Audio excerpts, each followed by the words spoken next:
대선 시즌인데 오늘은 대한민국 정치권이죠. 정치권에서 실질적인 영향력을 행사하는 이 그림자 정부에 대해서 한번 생각해 보는 시간을 좀 갖도록 합니다.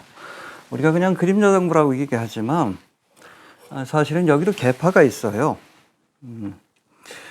우리가 네오콘의 지원을 받고 일본 중심의 뉴 월드 오더를 꿈꾸는 저는 뭐 친일파라고 얘기하는데 뉴라이트 계열의 친일파와 함께 삼각위원회 부회장까지 지냈지만은 그곳에서 일본보다는 대한민국을 중심으로 한반도를 중심으로 동북아의 새로운 세계 질서를 세워야 한다라고 생각하고 있는 홍석현파로 그렇게 나눠진다라고 저는 이렇게 보고 있습니다.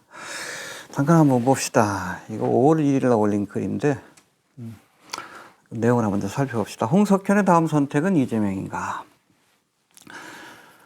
자, 이게 3월 20일 날 있었던 거죠. 이재용 만난 이재명. 삼성이 잘 살아야 투자자도 잘 산다. 결정적인 모습이라고 저는 그렇게 생각을 합니다. 깍듯이 예우를 갖춰가지고 이재명을 이렇게 마주하는 모습이 3월 20일 날 언론을 통해서 이렇게 보여진 적이 있는데 이 만남을 주선한 것이 홍석현이라는 그런 얘기가 있습니다. 그리고 나서 며칠 뒤에 이재명이 2심에서 무죄를 받아가지고 날개를 달았죠. 이후에 대법원에서 파기환송 선고가 나가지고 좀 어려움을 겪었지만 또 고등법원에서 6월 3일 이후로 이렇게 재판을 연기하는 바람에 지금은 이재명이 당선될 확률이 거의 99.9%다. 이런 얘기들이 좀 나오고 있습니다. 자, 봅시다. 이명박, 홍석현으로 상징되는 대한민국 그림자 정부의 계보. 뉴라이트 계열하고 한반도파. 저는 친일파하고 한반도파라고 이렇게 규정을 하고 있는데 이 계보는 일본을 중심으로 동북아의 새로운 세계 질서, 뉴 월드 오더죠. 앞으로 전 세계가 10개의 권역으로 이렇게 나눠지게 되는데 특별히 이 동북아를 누구를 중심으로, 중국을 중심으로 할 것인가, 아니면 일본을 중심으로 할 것인가, 한반도를 중심으로 할 것인가. 이거는 여러분 일루미나티 안에서도 서로 경쟁하고 있다라고 보시면 됩니다. 예. 아무튼 일본을 중심으로 동북아의 새로운 세계 질서를 꿈꾸는 친일파, 뉴라이트파라고도 하죠.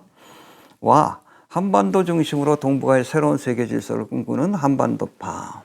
이 한반도파의 기수가 바로 홍석현이라고 보시면 됩니다.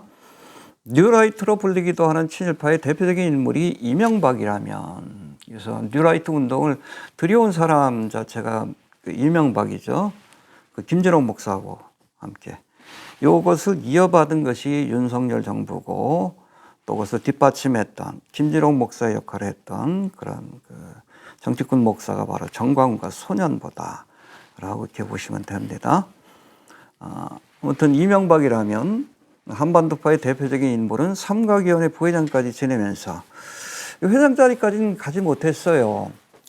일본 사람이 아니라서 그랬겠죠. 서러움은 좀 많이 당했던 것 같아요. 그래서 그때부터 제가 보기엔 홍석현이 이제는 우리가 일본이 아니라 한반도가 중심이 된 뉴 월드 오더, 동북아의 새로운 세계 질서를 우리가 세울 필요가 있다라는 생각을 가지고 구체적으로 여시제라는 싱크탱크를 설립해서 본격적으로 한반도의 통일을 얘기하고 한반도 중심의 동북아의 새로운 세계 질서를 세우는 그런 비전을 계속 이야기하기 시작하고 정치권에도 영향을 미쳤다라고 그렇게 보고 있습니다. 그래서 일본이 아닌 한반도를 중심으로 동북아의 새로운 세계 질서를 세울 꿈을 키운 홍석현이라고 할 수 있다. 봅시다. 자, 이게 사실은 그림자 정부가 꿈꾸고 있는 열벌, 요한계시록 17장에도 나오지만 전 세계를 10개의 권역으로 이렇게 나눠서 결국엔 이 연방들을 하나로 합치는 월드 가버먼트, 세계 정부를 세운다는 것이 저들의 계획인데, 근데 이게 아마 1970년대 삼각위원회에서 나온 것 같아요. 그때마다 전체적으로 10개의 뿔로, 10개의 권역으로 나눈다는 그런 계획에는 변함이 없지만 부분적으로는 시대마다 조금씩 변화가 있었습니다. 그래서 멕시코가 포함이 되느냐 안 되느냐 여러 가지 계획들이 좀 나와 있기도 하고, 특별히 이 동북아에 있어서는 과연 이 한반도가 어디에 포함되는가? 이때만 해도 여기 어디게 돼 있어요? 일본에 포함되는 걸로 돼 있죠. 북한은, 남한은 일본에 복속이 되는 걸로 돼 있고, 그리고 북한은 중국에 포함되는 걸로 그렇게 계획이 나와 있습니다. 근데 그러던 계획이 2009년 유엔 보고서 때는 좀 달라지고 있어요. 10개국적으로 나눠진 것 같은데, 여기 보니까는 한반도가 이때는 중국에 이렇게 포함되는 것으로 돼 있고, 일본은 따로 호주하고 함께 한 개의 권역을 그렇게 형성하는 것으로 이렇게 묘사되어 있습니다. 근데 이런 계획이 최근에는, 물론 이게 홍석현의 꿈이기도 하지만, 국토전략TV인가요? 거기서 또 한번 다룬 적이 있는데, 그림자 정부의 입장이 좀 바뀌었다. 왜냐하면 지금 그림자 정부도 그렇고 트럼프도 그렇고, 어제 본 뉴월드 오더 수립에 방해가 되고 있다고 생각하는 이 차이나, 중국을 지금 해체할 계획들을 좀 갖고 있기 때문에, 그렇게 되면 이 동북아의 새로운 세계 질서를 한반도 중심으로 재편하겠다라는 그런 계획들이 있다라고 이렇게 알려지고 있습니다. 그래서 통일된 한반도, 만주까지 포함되는 거죠. 이걸로 그치는 것이 아니라 더 나아가서 이 중국이 만약에 해체가 된다 그러면 동북아에, 그러니까 일본까지 포함되는 겁니다. 통일된 한반도, 만주, 몽골까지 포함되는 이런 한반도 공동체가 10불 중에 하나가 될 것이다 라는 그런 계획들도 지금 나와 있습니다. 요거를 꿈꾸는 것이 바로 홍석현이라고 보면 돼요. 한반도 파라 이렇게 보시면 됩니다. 자, 홍석현이라고 할 수 있다. 그래서 여기 보면 뉴라이트, 친일파의 대부라고 할 수 있는 이명박하고, 그리고 한반도파, 같은 일루미나티지만, 그림자 정부의 꼭두각시지만 입장이 달라요. 얘는 일본 중심의 동북아의 새로운 세계 질서를 꿈꿔왔고, 또 그것을 윤석열이 계승했고, 그리고 홍석현은 뭡니까? 그것보다는 한반도 중심의, 아까 보여드렸던 그런 한반도 중심의 동북아의 새로운 세계 질서를 꿈꾸는 그림자 정부의 또 다른 계파다라고 이렇게 이해하시면 될 것 같아요. 그래서 자기의 꿈을 실현하기 위해서 여시제라는 그런 싱크탱크를 설립해서 계속 통일 얘기를 합니다. 통일된 한반도를 통해서 동북아의 새로운 세계 질서를 좀 만들자. 그런 꿈을 계속 자신의 비전을 얘기했고, 그걸 구체적으로 실현하기 위해서 또 뭐 정치권에 영향력을 행사하고 있다라고 보시면 됩니다. 자, 미국의 네오콘의 지원을 받는 친일파 뉴라이트 계열의 그림자 정부 세력들이 일본을 중심으로 동북아의 새로운 세계 질서를 꿈꾸는 자들이라 하면, 멀리는 이명박, 그리고 최근에는 윤석열, 실패했죠. 홍석현은 통일된 한반도를 중심으로 동북아의 새로운 세계 질서를 꿈꾸는 인물로 그렇게 보시면 됩니다. 그러니까 친일파와 뉴라이트 계통의 친일파와 그리고 한반도 중심의 홍석현파로 그림자 정부가 나뉘어진다라고 이해하시면 될 것 같아요. 지난 대선 때는 이런 친일파와 한반도파가 힘을 합쳐서 뉴라이트 계열하고 그리고 홍석현이 힘을 합쳐서 윤석열을 대통령으로 세웠어요. 모자란 걸 알면서도 세웠습니다. 홍석현이 직접 가가지고 무당 데리고 가가지고 관상을 보고 그리고선 대통령을 세웠는데, 문재인하고 같이. 이게 뭐예요? 이 윤석열, 조금 모자란 이 윤석열 대통령을 통해서 대통령제의 폐해를 국민들에게 알리고 그림자 정부의 영구집권이 가능한 내각제로 가려고 했는데, 내각제라는 것은 여러분 간단하지 않습니까? 300명의 국회의원들만 컨트롤하면 결국엔 그림자 정부가 원하는 일을 다 할 수 있어요. 일본이 좀 그런 건데. 그런 계획을 세웠는데 이 윤석열이가 권좌에서 내려올 생각을 안 하고, 그러니까 임기 중반기쯤에 개헌을 해서 내각제로 가는 것이 저들의 꿈인데, 얘가 권력에 대한 욕심에 사로잡혀가지고 윤석열만 본 것 같아. 관성을 보려면 내가 보기에 김건희를 봤어야 되는데, 뜬금없이 개헌을 선포하는 바람에 모든 계획이 지금 망가지게 된 것이다.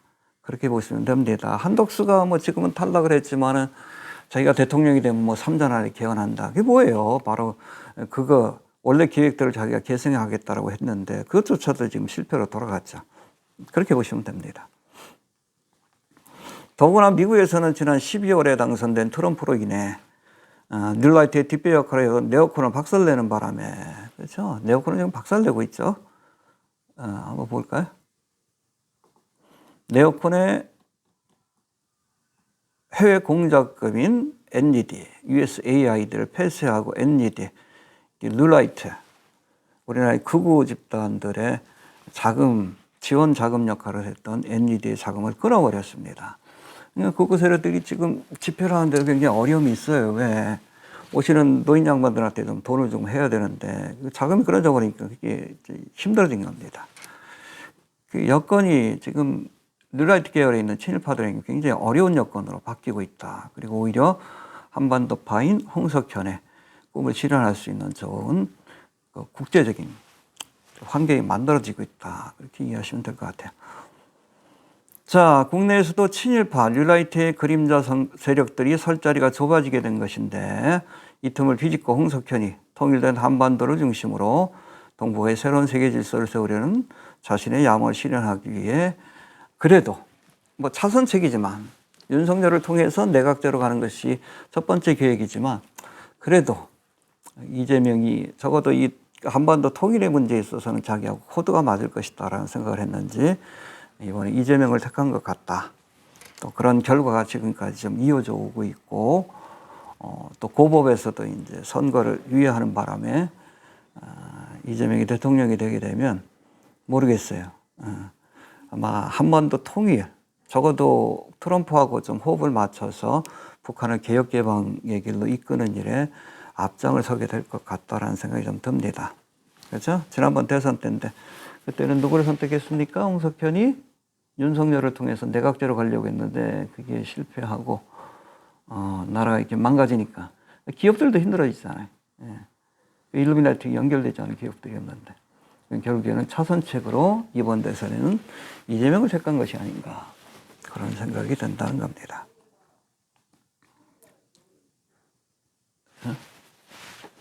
의삼촌인가요? 그렇죠. 실제로 그림자 정부의 1인자다. 한반도에서. 홍석현의 꿈은 무엇이다?